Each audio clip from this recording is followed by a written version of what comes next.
Human பிசியாலஜியில் சில topic பார்த்தாச்சு இல்லையா? அதனுடைய கண்டினியூஷனா என்ன பண்ண போறோம்?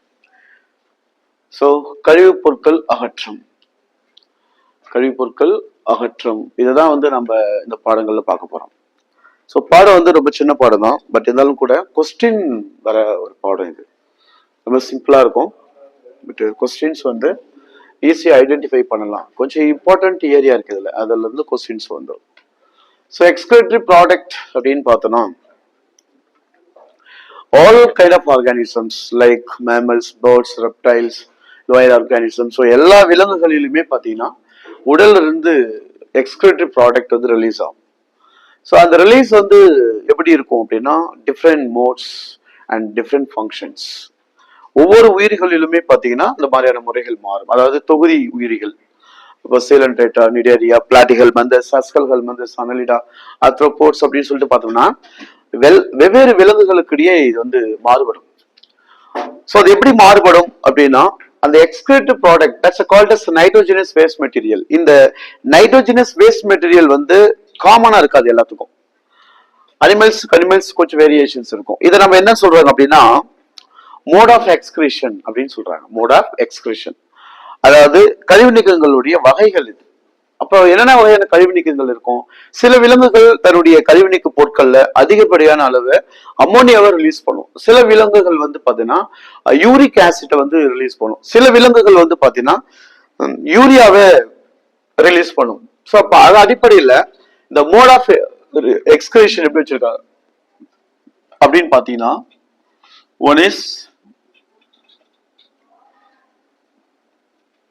அமோனோடெலிசம் அல்லது அமினோடெலிக் அப்படின்னு சொல்லுவாங்க. நம்பர் 2 வந்து பாத்தீங்கன்னா யூரிகோடெலிசம். நம்பர் 3 வந்து பாத்தீங்கன்னா யூரியோடெலிசம். அமோனியோடெலிசம், யூரிகோடெலிசம், யூரியோடெலிசம்ஸ் அப்படின்னு சொல்றது. அமோனியோடெலிசம் தட் மீன்ஸ் அமினியோடெலிக், அம்மோனியாவை அதாவது அம்மோனிய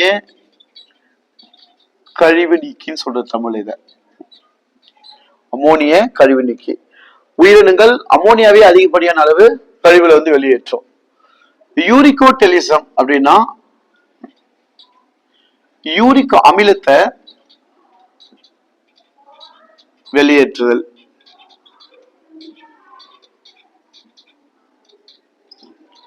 So release of uric acid. யூரியோடெலிசம்ஸ் அப்படின்னா ரிலீஸ் ஆஃப் யூரியா வெளியேற்றம். அப்ப யூரியாவை வெளியேற்ற உயிரினங்கள் எது, யூரிக் அமிலத்தை வெளியேற்ற உயிரினங்கள் எது, அமோனியாவை வெளியேற்ற உயிரினங்கள் எது அப்படின்னு கேட்பாங்க. அமோனியாவை வெளியேற்ற உயிரினங்கள் அதிகபட்சமாக நாம அக்வாட்டிக் அனிமல்ஸ் சொல்றோம். அக்வாட்டிக் அனிமல்ஸ், அதாவது இதுல நிறைய இருக்கு. என்ன இருக்கும் அப்படின்னு கேட்டா, ஃபிஷ், ஃப்ராக், தவளை, மீன்கள், தவளை. இதுலயே அக்வாட்டிக் இன்செக்டும் இருக்கு. இன்செக்ட், சோ நீர்வாழ் பூச்சிகள், இது எல்லாமே வந்து அம்மோனியாவை உடல் அதிகமாக கழிவா வெளியேற்றும். அப்ப ஃபிஷ், ஃப்ராக், லைக் ஆம்பிபியன்ஸ், அது ஃப்ராக் வந்து ஆம்பிபியன் இருவாழ்விகள், மீன்கள் இருவாழ்விகள், சோ நீர் பூச்சிகள், இதெல்லாமே வந்து பாத்தீங்கன்னா அம்மோனியாவை தன் உடல்ல அதிகமா கழிவுகளாக வெளியேற்றும். யூரிகோடெலிசம்ஸ் அப்படின்னு சொல்றது என்னன்னா release of uric acid.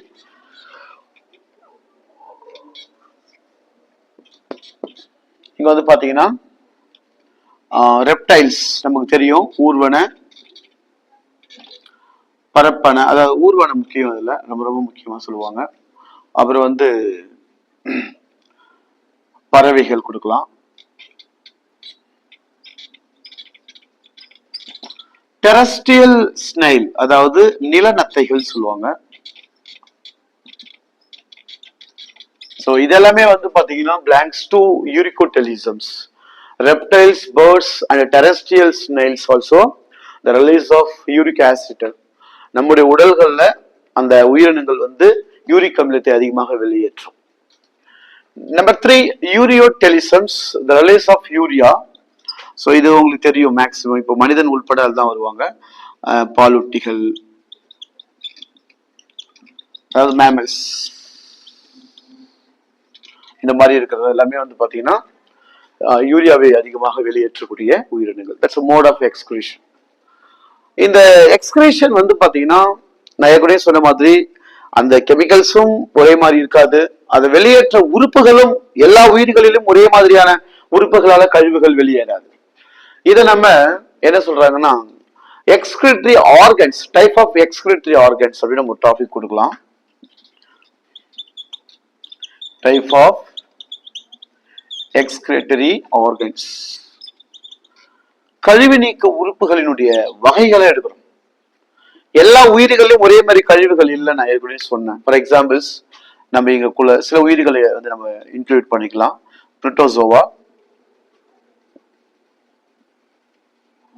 Protozoa, Platyhelminthes தெரிஞ்சிருக்கும் உங்களுக்கு.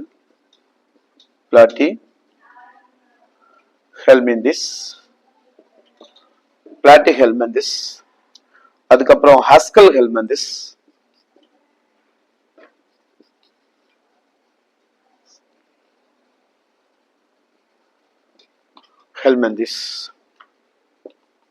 Annelida,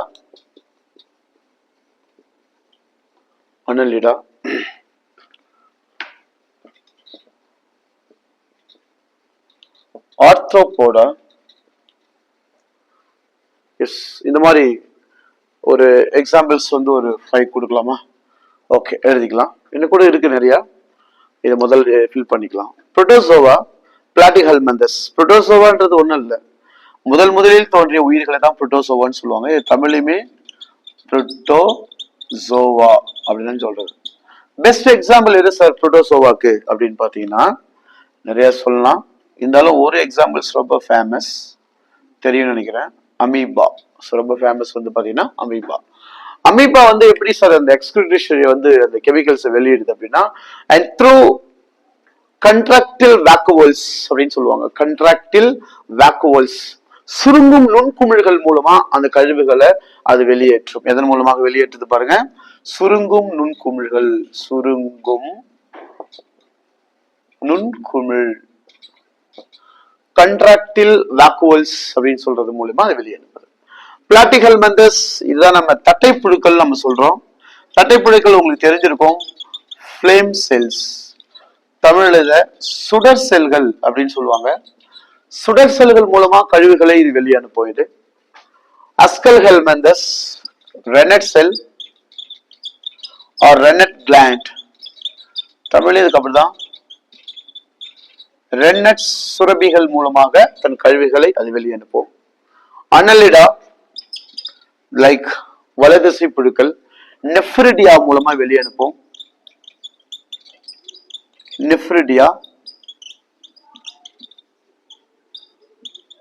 There is 2 types, protonephridia, metanephridia ன்னு சொல்லிட்டு இந்த டைப்ஸ்ல அது கழிவுகளை வெளியே அனுப்பும்.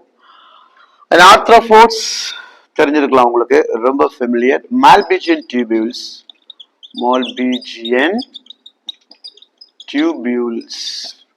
மால்பிஜியன் குழல்கள் மூலமாக அது வெளியே அனுப்பும். மால்பிஜியன் குழல்கள் மூலமா அது வெளியே அனுப்புகிறது. மால்பிஜியன் டியூபியூல்ஸ். அண்ட் கிறிஸ்டேஷியன், பிரான் கேள்விப்பட்டிருப்பீங்கன்னு நினைக்கிறேன். அது எதெல்லாம், இன்னும் நிறைய எதெல்லாம் பிரான். இது வந்து பாத்தீங்கன்னா கிறிஸ்டேஷியன் நம்ம சொல்லுவோம், கேள்விப்பட்டிருப்பீங்க. கிறிஸ்டேஷியன், இந்த பிரான் மாதிரி இருக்கிற கிறிஸ்டேஷியன்கள்ல கூட பாத்தீங்கன்னா ஏற்படும். அதுக்கு நிறைய சுரபிகள் நீங்க கேள்விப்பட்டிருப்பீங்க பிரான்லாம். ஆண்டனல் கிளாண்ட் அப்படின்னு சொல்றது, இது வந்து பாத்தீங்கன்னா ஆண்டனல் உணர்கொம்பு சுரபிகள். இந்த மாதிரி நிறைய உயிரினங்கள் இந்த கழிவுகளை இப்படிதான் வெளியேற்றும். அப்ப ஒரே மாதிரியான கழிவுப் பொருட்களும் வெளியேற்றது இல்ல, ஒரே மாதிரியான கழிவு நீக்க உறுப்புகளையும் விலங்குகள் பயன்படுத்துறது இல்ல. So based on the origin, அந்தந்த உயிரினங்கள் எப்படி தோன்றிருக்குதோ அந்த எவல்யூஷன், அந்த அடிப்படையில உயிரினங்கள் தன்னுடைய கழிவுகளை அவை அதிகமாக வெளியேற்றுது, குறைவாக வெளியேற்றுகிறது, வெவ்வேறு உறுப்புகளை பயன்படுத்தி வெளியேற்றுது அப்படின்னு நம்ம சொல்லிக்கிட்டே போலாம். சோ இது வந்து பாத்தீங்கன்னா மோட் ஆஃப் எக்ஸ்கிரீஷன். இது வந்து டைப்ஸ் ஆஃப் எக்ஸ்கிரிட்டரி ஆர்கன். என்னென்ன வகையான கழிவு நீக்க முறைகள் இருக்குன்னா இது 3 எடுக்கலாம். எத்தனை வகையான நிறைய இருக்கு. ஆனா அந்த இதுல நிறைய இருக்கு டைப்ஸ் ஆஃப் எக்ஸ்கிரிட்டரி ஆர்கன்ஸ் அப்படின்னா கழிவு நீக்க உறுப்புகள் இன்னும் நிறைய ஃபைலத்துக்கு நம்ம சொல்லிக்கிட்டே போகலாம். இது நமக்கு அடிக்கடி கேட்கக்கூடியது. இந்த ஃபிளேம் செல் பாருங்க, இந்த லாஸ்ட் இயர் கேட்டாங்க, இதுக்கு முன்னாடி வருஷம் கேட்டது எதுனா flame cell 2023 yes I think அப்போ இனிமே கேட்டிருக்காங்க கொஸ்டின். ஃபிளேம் செல் வந்துச்சு, இப்போதான் ரீசெண்டாக வந்திருக்கு. ஸோ அப்போ அது மாதிரி 22 or 23 இந்த கொஸ்டின்ஸ் வந்துருச்சு. இப்போ அடிக்கடி கேட்குறாங்க இந்த மாதிரி டாபிக்ல வந்து நமக்கு கொஸ்டின்ஸ் வந்து வருது. 23 தான் நினைக்கிறேன் இந்த கொஸ்டின்ஸ் வந்து கேட்டுனாங்க. இப்போ இது மாதிரி கொடுத்துட்டு மேட்ச் ஷீட்ல கேட்பாங்க உங்களுக்கு கொஸ்டின்ஸ். ரொம்ப ஈஸியா இருக்கும்.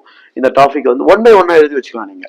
புரோட்டோசோவானா அது amoeba best examples and used as excretory organ called as the contractile vacuoles, சுருங்கும் நுண்குமிழ்கள் மூலமாக பண்ணுது. platyhelminthes flame cells. ஆக்சுவலி அங்க என்ன கொடுத்திருப்பாங்கன்னா flame cells response release of excretory product as well as conducting osmoregulation கொடுப்பாங்க. ஸோ அதை நம்ம ஏற்கனவே ஃபைலத்தெல்லாம் பார்த்துருப்போம். அதனால இங்க flame cell அப்படின்றத கொடுத்தாச்சு. ரைட். அஸ்கல் ஹெல்மந்தஸ்னா இது ரவுண்ட் வாம் ரெனட் அனலிடா நெஃப்ரிடியா ஸோ மால்பிஜியன் டியூபிள்ஸ் இன்செக்ட்ஸ். அப்போ இது வந்து இந்த டாபிக்கோட ரொம்ப ரொம்ப முக்கியமான விஷயம். அடுத்து என்னன்னு பார்த்தீங்கன்னா இது டைப்பு, அதாவது என்னன்னா எக்ஸ்கிரிட்டரியோடைய அந்த மோட் ஆஃப் எக்ஸ்கிரிஷன், இது டைப்ஸ் ஆஃப் எக்ஸ்கிரிட்டரி ஆர்கன்ஸ். இதோட ரொம்ப முக்கியமான டாபிக் எது சார் அப்படின்னா ஃபார்மேஷன் ஆஃப் யூரின், சிறுநீர் உருவாக்கம். அதுக்கு முன்னாடி நம்மளுக்கு என்ன கொடுப்பாங்கன்னா ஸ்ட்ரக்சர் ஆஃப் எக்ஸ்கிரிட்டரி ஆர்கன் அப்படின்னு ஒரு டாபிக் இருக்கு. அதை நம்ம பார்த்துடலாம். ரைட், ஓகேவா?